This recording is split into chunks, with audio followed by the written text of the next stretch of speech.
Magandang gabi. Kamusta po kayo? Ako si Lirio Bompat at narito na ang ating Partners in Peace and Progress Stories ngayong gabi ng Martes. Congratulations sa 8 teaching personnel sa Special Geographic Area dahil manunumpa na ito sa kanilang tungkulin bukas, January 22. Itong inanunsyo ng Ministry of Basic, Higher and Technical Education sa pamamagitan ng kanilang Human Resource and Management Division. Ang oath-taking ceremony ay gagawing bukas sa MBHTE Main Office alas 2 ng hapon. Ang pangalan ng bagong teaching personnel ay makikita ninyo sa inyong screen. Muli, congratulations! Good news pa rin sa mga naghahanap ng trabaho dahil isasagawa bukas ang job fair at recruitment assistance na inihanda ng Ministry of Labor and Employment bilang bahagi ng service caravan sa pagdiriwang ng ika-6 na Bangsamoro Foundation Day. Isasagawa ito bukas, January 22 mula alas 8:30 ng umaga hanggang alas 3 ng hapon sa Municipal Gymnasium ng Talayan, Maguindanao del Sur. Para sa mga nais mag-apply, huwag kalimutang dalhin ang inyong resume at iba pang kaukulang dokumento.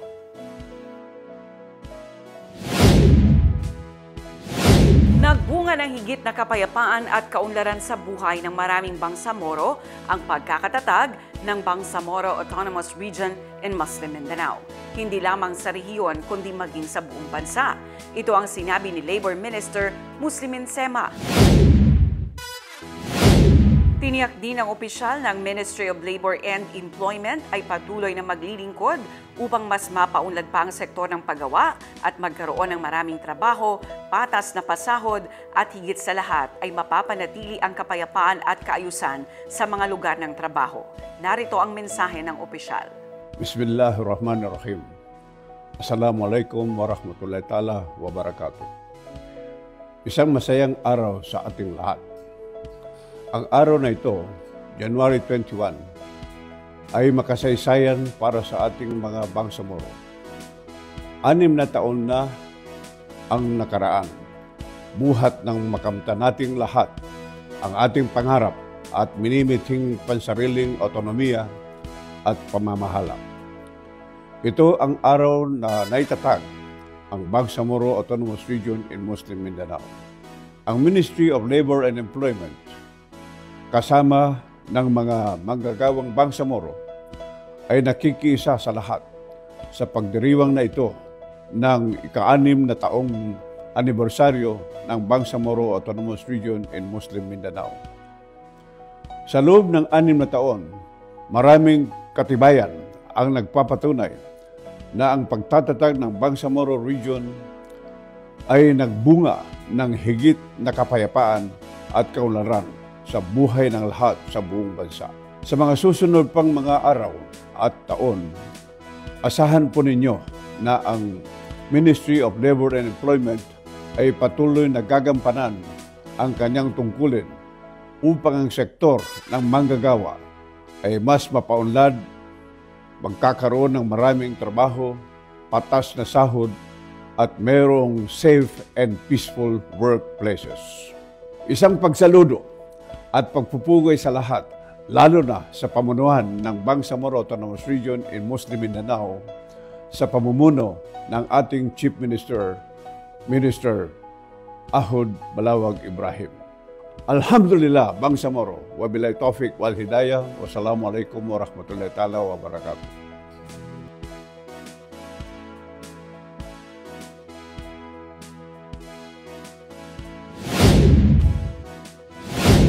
Nanguna sa distribution ng assistance at services sa pagbubukas ng programa kaugnay sa 6th founding anniversary ng BARM ang tanggapan ni Chief Minister Ahud Alhaj Murad Ibrahim na nirepresenta ni Senior Minister Abunawas Maslamama. Kasama nito ang Assistant Senior Minister, Engineer Mohadrin Ali at Project Manager Abu Bakr Edris. Isinagawa ito ngayong araw sa BGC Compound. Ang PPP story mula kay Naptali Bendol. Kabilang sa mga ipinamahagi ay bigas at food packages sa ilalim ng ayuda, alay sa Bangsamoro o ALAB.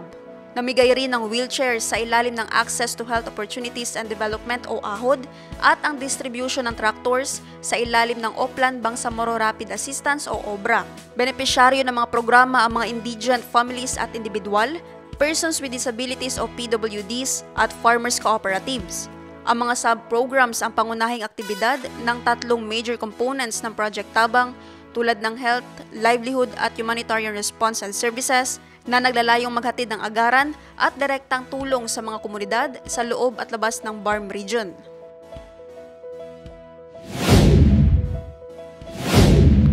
Hatid muli ng provincial government ng Maguindanao del Sur ang libreng serbisyong pangkalusugan sa mga residente ng Pandag. Ang PPP story mula kay Naptali Bendol. Libreng medical, dental check-up at bunot ng ngipin. Libreng gamot, libreng salamin sa mata, libreng tsinelas, feeding program at libreng tuli. Ito ang mga serbisyong hatid ng medical team ng pamahalaang panlalawigan ng Maguindanao del Sur sa mga residente ng Pandag araw ng Lunes, January 20, na isinagawa sa Barangay Upper Dilag. Isa sa mga itinataguyod na programa ng provincial government sa pamumuno ni Governor Bay Mariam Sangki Mangudadato na mailapit sa komunidad ang serbisyo ng gobyerno. Katuwang ng gobernador sa hakbang si Pandag Mayor Muhajiran Oji Balayman. Ayon sa provincial government, ang suporta at kooperasyon ang dahilan kung bakit naging matagumpay ang serbisyong pangkalusugan sa mga komunidad.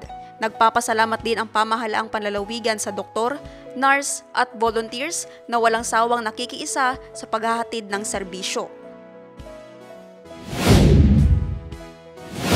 Nakiisa si Congresswoman Bay Dimple Mastura sa pagbubukas ng palarong panlalawigan ng Maguindanao del Norte. Pinangasiwaan ito ng MBHTE sa pamumuno ni Minister Muhagher Iqbal. Si Naptali Bendol sa ating PPP story. Umarangkada na ang second palarong panlalawigan ng Maguindanao del Norte 2025 na pinangasiwaan ng MBHTE BARM sa ilalim ng pamumuno ni Minister Muhagher Iqbal. Ginaganap ito sa bayan ng Upi, Maguindanao del Norte kung saan mahigit 2,000 atleta sa buong probinsya ang magtatagisan ng galing sa sports. Paalala ng mambabatas sa mga manlalaro na panatilihin ang sportsmanship at paalabin ang pagkahilig sa sports upang makaiwas sa masasamang bisyo at pinagbabawal na droga. Higit na ipinaliwanag ng mga international Islamic speakers na sina Mufti Ismail Menk, Sheikh Adnan Menk, Dr. Muhammad Salah, Brother Wael Ibrahim at local expert Ustad Sagir Salendab ang tunay na kahulugan ng reliyong Islam sa isinagawang Interfaith and Islamic Conference in Understanding Islam and Coexistence sa bayan ng Datu Abdullah Sangki, Maguindanao del Sur. Ang PPP story mula kay Naptali Bendol. Libo-libong mga mananampalatayang Islam ang dumalo sa isinagawang Interfaith and Islamic Conference in Understanding Islam and Coexistence sa bayan ng Datu Abdullah Sangki, Maguindanao del Sur.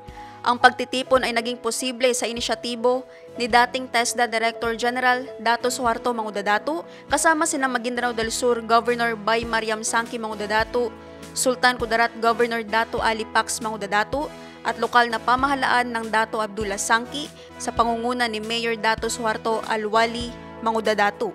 Higit na ipinaliwanag ng mga international Islamic speakers na kinabibilangan ni Mufti Ismail Menk, Sheikh Adnan Menk, Dr. Muhammad Salah, Brother Wael Ibrahim at local expert Ustad Sagir Salendab ang tunay na kahulugan ng relihiyong Islam, ang kahalagahan at kahulugan ng taimtim na pananampalataya kay Allah at ang pagtitiwala sa anumang ipagkakaloob niya.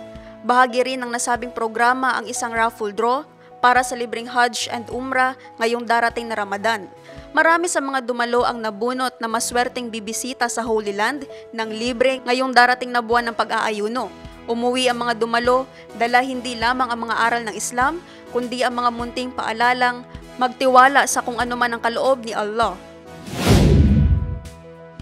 At yan ang ating Partners in Peace and Progress Stories ngayong gabi ng Martes. Ibahagi ang inyong karanasan sa iba't ibang serbisyo ng gobyerno at alin dito ang pinakagusto mo.